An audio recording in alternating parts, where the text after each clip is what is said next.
Olá, segundo ano, tudo bem com vocês? Começamos agora aqui mais uma videoaula nessa sexta-feira.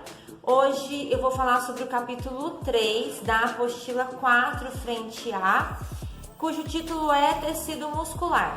Então esse é o terceiro tecido que estamos estudando. O primeiro foi tecido epitelial, o segundo foi tecido conjuntivo, que inclusive foi dividido em duas videoaulas, e esse que é o terceiro é o tecido muscular. Eu vou finalizar esse capítulo hoje, então a gente vai ver tudo sobre o tecido muscular nesta videoaula, tá certo? Bom, quem estiver com a apostila pode abrir na página 28, que é o início do capítulo, tá? Qual é a importância do tecido muscular? Primeiramente, nossos movimentos voluntários. Então, correr, andar, saltar, pular, nadar, ações, né? Movimentos involuntários. Movimento, deslocamento, né, do alimento ao longo do tubo digestório, a circulação sanguínea dentro dos vasos sanguíneos, contração uterina, a bexiga urinária. Então, nós temos órgãos que são formados por alguns tipos de tecido muscular que desempenham movimentos de forma involuntária. O que é isso? Sem o nosso próprio comando, tá? Então a gente vai ver tecidos que têm ação voluntária e tecidos que têm ação involuntária, tá bom? Bom, como todo tecido, o tecido muscular é formado por um conjunto de células. Essas células musculares, que também são chamadas de fibras musculares, têm um nome específico que é miócito. Então, uma célula muscular também é chamada de miócito. O miócito tem, inclusive, partes, componentes da célula com nomes específicos, tá? A membrana vai ter um determinado nome, o citoplasma um determinado nome, que tem na apostila. Então, quem conseguir realizar a leitura do texto vai perceber, tá, que existem esses nomes específicos, porém eu não vou falar aqui na videoaula pra gente não se prolongar muito, tá? Bom, começando agora o estudo dos tipos de tecido muscular que existem no nosso organismo. Primeiro, o tecido muscular não estriado. O tecido muscular não estriado, ele está presente na musculatura do tubo digestório, no estômago, na bexiga, ou seja, ele é de contração involuntária e movimentos lentos, tá? Tecido muscular estriado esquelético. O nome esquelético vem justamente porque ele está conectado ao esqueleto através dos tendões. São tecidos de contração voluntária, então obedecem aos nossos comandos e geralmente de ação rápida e vigorosa, tá? Depois, tecido muscular estriado cardíaco. O tecido muscular estriado cardíaco compõe a musculatura do coração, que também tem outro nome, é miocárdio, tá? A contração é involuntária e vigorosa. E agora a gente entra numa questão interessante e importante, que é o quê? O músculo, ele é um tecido, como eu tô dizendo aqui, tecido muscular, mas músculo em si, ele é sempre um tecido ou ele é um órgão? Então vejam aí esse desenho que está na apostila de vocês e que eu tô colocando aqui na tela. Olha só, aqui a gente tem a representação de uma estrutura muscular estriada, tá? Inclusive mostra aqui na parte da esquerda a perna de um indivíduo, tá? E aí eu tenho aqui na esquerda o músculo. Estudando detalhes desse músculo, eu tenho ali, ó, na parte superior, um conjunto de miócitos. Um conjunto de miócitos forma um feixe muscular, tá? Esse feixe muscular, ele é envolvido por uma bainha ou uma membrana chamada de endomísio. E o conjunto de feixes, vários feixes, é possível perceber isso dentro do músculo, é envolvido por uma única bainha chamada de epimísio. Esse epimísio, gente, é um tecido conjuntivo.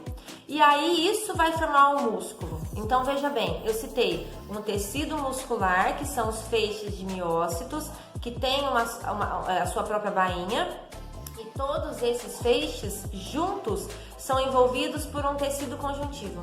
Então a gente tem aqui dois tecidos. Se eu tenho a junção de dois tecidos, eu tenho agora um órgão. Então um músculo é um órgão, tá? E esse músculo ele é formado por tecidos musculares e tecido conjuntivo. Agora a gente vai ver um pouquinho sobre a contração do músculo, ou seja, como é a contração muscular.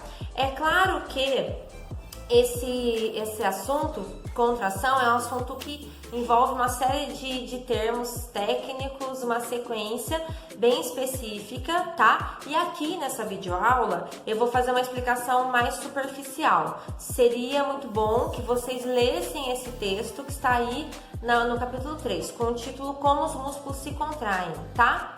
Olha só, cada miócito é formado internamente por algumas proteínas específicas que são chamadas de miofibrilas pela estrutura que elas apresentam, e são duas principais, actina e miosina. Então todo miócito é lotado internamente dessas proteínas, actina e miosina, tá? Elas se agrupam de maneira específica e é justamente a posição que elas ocupam dentro de um miócito que permite o deslizamento entre si. Então, a contração, se eu pensar numa contração, seria a redução desse feixe muscular, a redução gradual de cada miócito, tá? Redução, pensa mesmo em tamanho, certo? Para essa redução acontecer, essas miofibrilas, actina e miosina, elas promovem um deslizamento entre elas e elas conseguem puxar a célula por inteiro. Dá uma olhada nesse desenho que está na tela e também é o desenho da apostila de vocês. Olha só, nesse desenho eu tenho na figura A representação de algumas partes do miócito, faixa A, faixa 1, estria Z, estria H, estria Z, formando um miômero, tá? E isso aí todinho é uma miofibrila. Como que essa contração vai acontecer? Quando os filamentos lembrando, né, são proteínas de actina e miosina, deslizam entre si, a faixa 1, que está aí localizada nessa miofibrila, ela diminui, podendo inclusive até desaparecer, tá? A estria H também diminui muito. E aí o que vai acontecer? As faixas A se aproximam e o miômero também diminui de tamanho. Então, o que vai acontecer? Essa redução de faixas faz com que o miócito seja reduzido de tamanho. Então, é assim que vai acontecer a contração. É claro que isso acontece muito rapidamente. A gente vai ver agora sobre a energia que precisa ser despendida para essa contração acontecer, tá? Vamos lá, todo miócito possui uma reserva de glicogênio que é proveniente da glicose. Então, esse glicogênio ele é metabolizado para que as moléculas de ATP sejam produzidas e forneçam energia para esse deslizamento que a gente acabou de entender, de actina e miosina, e aí assim a contração aconteça. Porém, é muito comum que essas moléculas de ATP provenientes do glicogênio interno não sejam suficientes. Então, o processo de respiração celular do miócito muitas vezes não fornece a energia suficiente para a contração acontecer.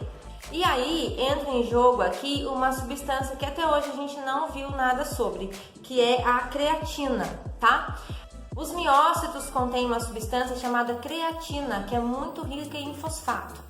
Então, quando ocorre uma atividade e aí se faz necessário mais moléculas de ATP, essa creatina é fosforilada e aí ela fornece as moléculas de ATP, tá? Quando o músculo se encontra em repouso, o processo de respiração celular constitui novas moléculas de creatina, repondo essa substância dentro das células.